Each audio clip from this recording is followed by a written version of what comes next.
ఐటీలో ఎంట్రీ కావాలా? Trainee software engineer గా అజా కోడింగ్ ట్యూటర్ లో 2 వీక్స్ ట్రయల్ పీరియడ్ లో వెంటనే చేరండి. నమస్తే, నేను విజయ్. మహారాష్ట్ర ఎన్నికల ఫలితాల్లో ఎన్డీఏ కూటమి మహా అయితే కూటమి భారీ విజయాన్ని దక్కించుకుంది. ఎవరు ఊహించిన విధంగా దాదాపుగా 225 స్థానాల్లో గెలుపొందే దిశగా ముందుకు వెళ్తుంది. సో ఈ గెలుపుకి కారణాలు ఏంటి? ముఖ్యంగా నరేంద్ర మోడీ చరిష్మానా, లేదంటే అక్కడ మహా అయితే కూటమి అందించినటువంటి అభివృద్ధే దీనికి కారణమా? దీనిపైన విశ్లేషణ చూద్దాం. మనతో పాటు జూమ్ కాల్లో ఉన్నారు బీజేపీ ఏపీ సీనియర్ నేత, అదేవిధంగా తిరుమల తిరుపతి దేవస్థానం పాలక మండలి సభ్యులు భానుప్రకాష్ రెడ్డి గారు లైవ్ కాల్లో ఉన్నారు. నమస్తే భానుప్రకాష్ రెడ్డి గారు. నమస్కారం అండి, గోవింద. ముందుగా మీకు కంగ్రాచులేషన్స్. బీజేపీ అఖండ మెజారిటీతో, అంటే ఎన్డీఏ అఖండ మెజారిటీతో మహారాష్ట్రలో గెలుపొందింది. సో దీనికి గల కారణాలు ఏంటంటారు? జై భవానీ, జై శివాజీ. ఈరోజు మహారాష్ట్ర ప్రజలు ఎన్డీఏ కూటమి భారతీయ జనతా పార్టీకి ఇచ్చినటువంటి ఈ తీర్పుని మేము స్వాగతిస్తున్నాం. ఒక సుస్థిర ప్రభుత్వం, సమర్థ ప్రధాని నరేంద్ర మోడీ గారి సారథ్యంలో దేశం అన్ని రంగాల్లో ముందుకు పోతా ఉంది. అందులో భాగంగా రాష్ట్రంలో, కేంద్రంలో ఒకే ప్రభుత్వం ఉంటే వికసిత్ మహారాష్ట్రగా అయ్యే అవకాశం ఉంది. కాబట్టి అందులో ఆలోచించి మహారాష్ట్ర ప్రజలు ఈరోజు దాదాపు 225 స్థానాల్లో విజయ డంకా మోగించారు. ఇది పూర్తిగా ప్రజా విజయంగా మేము భావిస్తున్నాం. ఎందుకంటే ఇండియా కూటమి అసత్య అబద్ధాలతో ప్రజలను మభ్యపెట్టే ప్రయత్నం చేసినప్పటికీ దాన్ని ఎవరు ప్రజలు నమ్మలేదు. అందుకని ప్రజా విజయం. ఒక మంచి ప్రభుత్వం కావాలి, ఒక మంచి ముఖ్యమంత్రి కావాలి అని చెప్పి ఒక మంచి నిర్ణయం తీసుకునేటువంటి మహారాష్ట్ర ప్రజలకి ఆంధ్రప్రదేశ్ భారతీయ జనతా పార్టీ తరఫున ప్రత్యేకంగా కృతజ్ఞతలు తెలియజేసుకుంటున్నాను. ఎందుకంటే గతంలో మీరు కానీ గమనించినట్లయితే ఆంధ్రప్రదేశ్ లో కూడా ఏ విధంగా గత ఎన్నికల్లో ఆంధ్రప్రదేశ్ రాష్ట్ర ప్రజలు తీర్పిచ్చారో, ఒక మంచి ప్రభుత్వం రావాలి, మంచి ప్రభుత్వం కావాలి అంటే ఓటు వెయ్యాలి. మా ఓడు మనోడు అని చెప్పి ఓటు వేయకూడదు. దయచేసి నేను మీ ద్వారా అందరికీ చెప్తున్నా, మా ఓడు మనోడు అంటే నా కులమోడు, నా ఫ్రెండ్ అని చెప్పి ఓటు వేయకుండా మంచి వాటికి ఓటేస్తే రాష్ట్రం బాగుంటుంది, దేశం బాగుంటుంది. ఆలోచనలో ఇప్పుడు రాష్ట్ర ప్రజలు, ఆంధ్రప్రదేశ్ ప్రజలు మనం తీర్పిచ్చారు. అదే తీర్పుని ఈ రోజు మహారాష్ట్ర ప్రజలు ఇచ్చారని చెప్పి నేను ఆశాభావం వ్యక్తం చేస్తున్నా. ప్రజలు ఇచ్చినటువంటి మ్యాండేటరీని ఖచ్చితంగా మేము ఒక బాధ్యతగా తీసుకొని మేము ఇచ్చినటువంటి ఎన్నికల మేనిఫెస్టోలో చెప్పినటువంటి ప్రతి అంశాన్ని మేము నెరవేర్చగలమని చెప్పి మీ తరపున నేను మహారాష్ట్ర ప్రజలకు తెలియజేస్తూ, రాబో రోజుల్లో ఇదే తీర్పుని, ఇదే అజెండాతో భారతదేశం మొత్తం అన్ని రాష్ట్రాల్లో మా ఎన్డీఏ కూటమి విజయ డంకా మోగిస్తుందని చెప్పి గట్టి విశ్వాసం ఉంది. మొన్న జరిగినటువంటి హర్యానా ఎన్నికల్లో, ఈ రోజు వచ్చినటువంటి రిజల్ట్స్ లో జార్ఖండ్ లో కూడా గణనీయంగా భారతీయ జనతా పార్టీ ఓటు శాతం మేము పెంచుకోవడం జరిగింది. కాబట్టి గెలుపుకి పొంగిపోము, ఓటమికి కుంగిపోము. కాబట్టి ఈ తీర్పుని మేము స్వాగతిస్తున్నాం. రాబో రోజుల్లో ఇంకా మంచి పరిపాలనతో ప్రజల మన్నలు పొందుతామని చెప్పి గట్టి విశ్వాసం, నమ్మకం మాకుంది. అంటే ఈ విజయానికి కారణం ప్రధానంగా నరేంద్ర మోడీ గారి చరిష్మానే ఒక కారణమా, లేదంటే అక్కడ మహారాష్ట్రలో ఏక్నాథ్ షిండే, అదేవిధంగా సంకీర్ణ ప్రభుత్వం అందించినటువంటి అభివృద్ధి ఫలాలే దీనికి కారణం అనుకోవచ్చా? అభివృద్ధి ఫలాలతో పాటు నరేంద్ర మోడీ గారి నాయకత్వ లక్షణాలు. ఎందుకంటే రాష్ట్రంలో, కేంద్రంలో ఒకే ప్రభుత్వం ఉంటే ఏ విధంగా అభివృద్ధి ఉంటుందో వాళ్ళు రుచి చూశారు మహారాష్ట్ర ప్రజలు. రాహుల్ గాంధీ గారి మారిగా అసత్య అబద్ధాలు చెప్తూ, జరగరాని హామీలు, అంటే నెరవేర్చలేని హామీలు కూడా కేవలం గెలుపు కోసం, మాదంతా ప్రజల కోసం ఉంటుంది, రాహుల్ గాంధీది గెలుపు కోసం ఉంటుంది. మా వర్కింగ్ స్టైల్ ఎట్లుందంటే భారతీయ జనతా పార్టీ ఏది చేయగలమో అదే హామీ ఇస్తాం. వాళ్ళు అధికారంలోకి వచ్చేదానికి ఏదైనా హామీ ఇస్తారు, ఏదైనా చేస్తారు. కాబట్టి ప్రజలు రాహుల్ గాంధీ గారి మాటల్ని, ఆ ఇండియా కూటమి పట్ల విశ్వాసం, నమ్మకం లేని కారణంగా ఏక్నాథ్ షిండే గారు, అక్కడ ఉన్నటువంటి మా ప్రభుత్వం, ఉమ్మడి ప్రభుత్వంలో తీసుకుంటే రాష్ట్ర అభివృద్ధి నిర్ణయాలు రాష్ట్ర ప్రజలకు నచ్చింది. కాబట్టి ఈరోజు మెచ్చి మా ఎన్డీఏ కూటమి ఓటేశారని చెప్పి నేను భావిస్తున్నాను. చాలా ఎగ్జిట్ పోల్స్ కావచ్చు, అదేవిధంగా సర్వే ఫలితాలన్నీ కూడా 200 స్థానాల లోపలే వచ్చే అవకాశం ఉంది కూటమి అన్నారు. కానీ 225 పైగా స్థానాలు కనిపిస్తున్నాయి. సో దీన్ని ఎలా చూడాలి? ఎందుకని ఈ స్థాయిలో భారీ విక్టరీని అక్కడ ప్రజలు అందించారంటారు? అంటే ప్రజలు ఆలోచించి ఓటేస్తారని చెప్పి నేను భావిస్తున్నాను. ప్రజలు బూత్కు వచ్చిన తర్వాత ఒక మంచి ప్రభుత్వం రావాలి, ఒక మంచి ప్రభుత్వం కావాలని చెప్పి ఓటేస్తారని చెప్పి నేను భావిస్తున్నా. ఇదే మీ ఉదాహరణ ఆంధ్రప్రదేశ్ లో కూడా మీరు తీసుకోవచ్చు. కేవలం వైనాట్ 175 అయినటువంటి జగన్మోహన్ రెడ్డి గారిని కేవలం 11 స్థానాలకి, ప్రతిపక్ష స్థానం కూడా ఇవ్వలేదు, ప్రతిపక్ష హోదా కూడా ఇవ్వలేదు ఆయనకి. నవరత్నాలు అన్నారు, ఆ రత్నాలు అన్నారు, ఈ రత్నాలు అన్నారు. అవన్నీ నకిలీ రత్నాలు మాకు వద్దని చెప్పి రాష్ట్ర ప్రజలు మాకు పట్టగట్టారు. అదేవిధంగా మహారాష్ట్ర ప్రజలు కూడా వికసిత కోసం, అంటే వికసిత అంటే అభివృద్ధి అజెండాగా పనిచేస్తున్నటువంటి మా ఎన్డీఏ కూటమి భారతీయ జనతా పార్టీకి బలం చేకూర్చే విధంగా మా మీద ఇంకా బాధ్యత, బరువు పెంచారు. ఎందుకంటే మామూలుగా అటు ఇటు మార్జిన్ వస్తే కొద్దిగా అందరూ అనుకోవచ్చు భారీ మెజార్టీ వస్తే వీళ్ళు నెగ్లెక్ట్ ఉంటుందని. భారీ మెజార్టీ ఇస్తే ఇంకా బాధ్యత పెరుగుతుందండి. అంటే ప్రజలు ఇచ్చిన మ్యాండేట్ ని వారికి ఆశలకి అనుగుణంగా పనిచేయాల్సిన బాధ్యత ఇంకా గురుతర బాధ్యత పెరుగుతుంది ఆ రాష్ట్రంలో. కాబట్టి ఇంత గురుతర బాధ్యత ఇచ్చినటువంటి రాష్ట్ర ప్రజల్ని ఖచ్చితంగా అన్ని రంగాల్లో ఎక్కడెక్కడ వైఫల్యం ఉందో దాని అన్నింటినీ సరిదిద్దుకుంటూ మేము ముందుకు పోతాం. మన దురదృష్టం అంటే గతంలో పరిపాలించిన ప్రభుత్వాలు గల్లీ నుంచి ఢిల్లీ వరకు దాదాపు 60 సంవత్సరాలు ఈ దేశంలో కాంగ్రెస్ పార్టీని రాజ్యం వెళ్ళింది. ఇంకా కొన్ని ప్రాంతాల్లో అభివృద్ధి నోచుకోలేదంటే గత ప్రభుత్వం ఆ రోజు పరిపాలించిన ప్రభుత్వాల వైఫల్యాల్ని దాన్ని సరిదిద్దుతుంటూ వికసిత మహారాష్ట్ర వికసిత్ భారత్, వికసిత్ మహారాష్ట్ర వికసిత్ భారత్ నినాదంతో మేము ముందుకు పోతున్నాం. మరొక విధంగా చూస్తే మన AP deputy CM Janasena party అధినేత మీ కూటమికి మీ పార్టీకి ఒక శ్రేయోభిలాషిగా చెప్పాలి. అదేవిధంగా నెక్స్ట్ జనరేషన్ కూడా ఒక స్టార్ క్యాంపెయినర్గా మారిపోయారు పవన్ కళ్యాణ్ గారు అనుకోవచ్చు. ఎందుకంటే ఆయన పర్యటించిన ఆయన ప్రచారం చేసినటువంటి అన్ని నియోజకవర్గాల్లో కూడా మహారాష్ట్రలో అక్కడ కూటమి అభ్యర్థులు దాదాపుగా విజయం సాధించారు. సో దీన్ని ఎలా చూడాలి? పవన్ కళ్యాణ్ని సౌత్ ఇండియా నుంచి మీరు స్టార్ క్యాంపెయినర్గా రాబోయేటువంటి ఎన్నికల్లో కూడా ఉపయోగించే అవకాశం ఉందంటారా? ఖచ్చితంగా పవన్ కళ్యాణ్ గారు మా కుటుంబ సభ్యులు. ఈరోజు మా ఎన్డీఏ కూటమిలో భాగస్వామి వారికి ఉన్నటువంటి చరిస్మా, వారికి ఉన్నటువంటి కమిట్మెంట్ ఈరోజు ఆంధ్రప్రదేశ్ రాష్ట్ర ప్రజలతో పాటు మన పక్కన కర్ణాటక కానీ, తమిళనాడు కానీ, ఈరోజు మహారాష్ట్ర కానీ ఎక్కడికి వెళ్ళినా సరే పవన్ కళ్యాణ్ గారిని ఆదరిస్తున్నారు. వారి పట్ల విశ్వాసం ప్రదర్శిస్తున్నారు ప్రజలు. కాబట్టి రాబో రోజుల్లో ఖచ్చితంగా పవన్ కళ్యాణ్ గారు అయితే ఏమి, చంద్రబాబు నాయుడు గారు అయితే మా ఎన్డీఏ కూటమికి వారు కుడి ఎడం భుజంగా ఉంటారు. కాబట్టి వారి శక్తిని, వారి ఆలోచనని, వారి బలాన్ని కూడా మాకు అదనపు బలంగా ఉంటుందని చెప్పి నేను భావిస్తున్నాను. లోక్సభ ఎన్నికల్లో ఇదే మహారాష్ట్రలో ఇటీవల వచ్చినటువంటి జనరల్ ఎలక్షన్స్లో లోక్సభ ఫలితాల్లో ఇదే మహారాష్ట్రలో కేవలం 17 స్థానాలు మాత్రమే మీ కూటమికి వచ్చాయి. 20-30 స్థానాలు ప్రత్యర్థి కూటమికి వచ్చాయి. కానీ అనూహ్యంగా కేవలం 4 నెలల్లోనే ఇంత మార్పు ఎందుకు వచ్చింది అంటారు? అంటే ప్రజలు ఆలోచిస్తున్నారు, అందుకని చెప్పినారు. ప్రజలు ఆలోచించి ఓటేస్తున్నారు. ఆ రోజు పార్లమెంట్ లో భారతీయ జనతా పార్టీకి ఎన్డీఏ కూటమికి కేవలం మేము 240 స్థానాలకు పరిమితం అయిపోయినాం దేశవ్యాప్తంగా.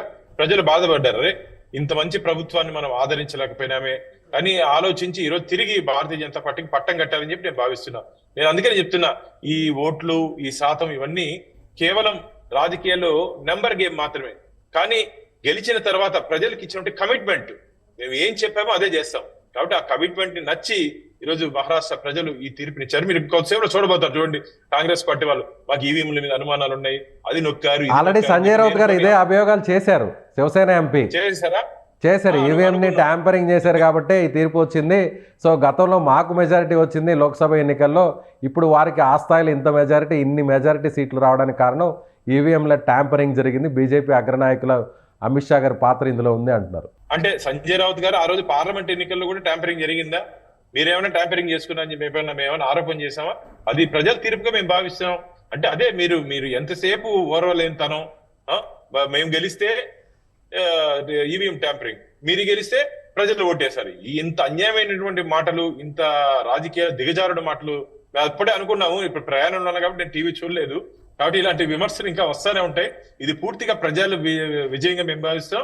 ప్రజలు ఇచ్చినటువంటి మా పట్ల చూపించినటువంటి కమిట్మెంట్ గా, అంటే భారతీయ జనతా పార్టీ ఎన్డీఏ కూటమి వస్తే బాగుంటుంది, ప్రజల శ్రేయస్సు కోసం, ప్రజల ఇష్టాలు, ప్రజల కష్టాలు తెలుసుకుని పనిచేసే ప్రభుత్వాలు భారతీయ జనతా పార్టీ ఎన్డీఏ కూటమి అని చెప్పి మహారాష్ట్ర ప్రజలు మాకు తీర్పు ఇచ్చారని చెప్పి మేము భావిస్తున్నాం. ఖచ్చితంగా నేను మీ ద్వారా నేను ఛాలెంజ్ చేస్తున్నా, ఈవీఎం ట్యాంపరింగ్ చేయగలను అని చెప్పి సంజయ్ రావత్ గారు కాంగ్రెస్ నాయకులు మాట్లాడుతున్నారు కదా, వాళ్ళు ప్రూవ్ చేయమని చెప్పండి. మాటలు కాదు, చేతలో చూపించమని చెప్పండి. ఇప్పుడు నుండి టెక్నాలజీ ఉంది, లేటెస్ట్. మొన్ననే ఎలక్షన్ కమిషన్ ఆఫ్ ఇండియా కూడా చెప్పింది, ఎట్టి పరిస్థితుల్లోనూ దాన్ని చేసే అవకాశం లేదు. మీకు ఏదైనా అనుమానం అంటే వచ్చి వాళ్ళ దగ్గర ప్రూవ్ చేయమని చెప్పింది కదా.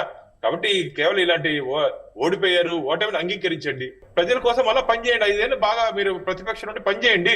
ప్రతిపక్షమైన అధికార పక్షమైన ప్రజల కోసమే కదా. అంటే అధికారం ఉంటేనే ప్రజల కోసం పనిచేయాలా? ప్రతిపక్షంలో ఉండే కూడా ప్రజల కోసం పనిచేయాలి. అదేవిధంగా భాను గారు, ఇప్పుడు మహారాష్ట్ర ఎన్నికల ఫలితాలు, జమిలీ ఎన్నికలకు సంబంధించి ఎన్డీఏ కూటమి తీసుకోబోతున్నటువంటి నిర్ణయానికి ఇది ఒక పెద్ద ఊతమిచ్చింది. సో ఇక జమిలీ ఎన్నికలు అనేది ఇక లాంఛనమే కాబోతున్నాయి అనేది రాజకీయ విశ్లేషకులు చెప్తున్నారు. సో ఇక జమిలీ ఎన్నికలకు అంతా సర్వం సిద్ధమైంది అనుకోవచ్చా ఎన్నికల ఫలితాన్ని బట్టి చూస్తే? వన్ నేషన్ వన్ ఎలక్షన్స్ వల్ల దేశానికి అన్ని విధాల ఉపయోగం ఉంటుందండి. ఇప్పుడు వివిధ రాష్ట్రాలు ఎన్నికలు జరిగితే అమూల్యమైనటువంటి సమయం, పరిపాలన మీద దృష్టి పెట్టాల్సినటువంటి అమూల్యమైన సమయము ఈ ఎన్నికల ప్రచారాల్లో వేల కోట్ల రూపాయల ప్రజాధనాన్ని కూడా ఎన్నికల కోసం ఖర్చు చేసే అవకాశం ఉంది. కాబట్టి ఒక మంచి ఉద్దేశంతోనే వన్ నేషన్ వన్ ఎలక్షన్ జమిని ఎన్నికలు అని చెప్పి తెస్తున్నాం.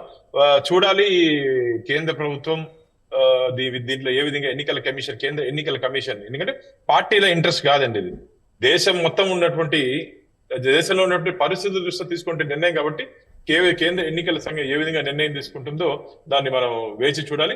కానీ మేమైతే జమిని ఎన్నికలు దేశానికి రాష్ట్రానికి మంచిదని చెప్పి భావిస్తాం. సో ఇది ఒక బూస్ట్ అనుకోవచ్చు ఎన్డీఏకి. అంటే ఆఫ్టర్ జనరల్ ఎలక్షన్స్ తర్వాత, హర్యానా ఎలక్షన్స్ తర్వాత అతిపెద్ద రాష్ట్రంగా ఉన్నటువంటి మహారాష్ట్రలో ఇప్పుడు విజయకేతనం ఈ స్థాయిలో ఇన్ని సీట్లతో రావడం అనేది ఎన్డీఏకి ఒక బూస్ట్ అనుకోవచ్చా? ఖచ్చితంగా. అంటే కుటుంబ పరిపాలనని దేశ ప్రజలు వ్యతిరేకిస్తున్నారనే దానికి నిదర్శనం ఇదే. ప్రాంతీయ పార్టీల్లో అంతా కుటుంబ పార్టీలు అండి. తాత పేర్లు, నాన్న పేర్లు, అమ్మమ్మ పేర్లు చెప్పి రాజకీయాలు చేస్తూ పప్పం గడుపుతున్నట్టు పార్టీలు. అవద్దు, జవసత్వం ఉన్నటువంటి నాయకుడు కావాలి. జవసత్వం అంటే ప్రజాక్షేత్రంలో పోరాడి గెలిచినటువంటి నాయకుడు కావాలని చెప్పి ఈ తీర్పు ఇది. ఎందుకంటే సాధారణమైన తీర్పు కాదండి. 225 అంటే ప్రజలు ఇచ్చిన మ్యాండేట్ సాధారణ మ్యాండేట్ కాదు ఇది. కాబట్టి ప్రజలు ఎంతో విశ్వాసం, ఎంతో నమ్మకంతో మా మీద గురుతరమైన బాధ్యత పెట్టారు. కాబట్టి మేము దీన్ని ఖచ్చితంగా ప్రజా నమ్మకాన్ని ఒమ్ము చేసుకోము. ఇది మేము ప్రజలు ఇచ్చిన తీర్పుని ఖచ్చితంగా రాబో రోజుల్లో ఇంకా ఎక్కువ కష్టంతో, ఎక్కువ కమిట్మెంట్ తో పనిచేస్తామని చెప్పి మీ ద్వారా. మరొక ప్రశ్న భాను గారు, మీరు అన్నారు కుటుంబ వారసత్వ రాజకీయాలకు ఇది ఒక చెంపపెట్టు, అందుకనే ఇలాంటి తీర్పునిచ్చారు మహారాష్ట్ర ప్రజలు అన్నారు. కానీ ఇదే కేరళ వాయనాడులో రాహుల్ గాంధీ స్థానంలో అక్కడ ప్రియాంక గాంధీ పోటీ చేశారు.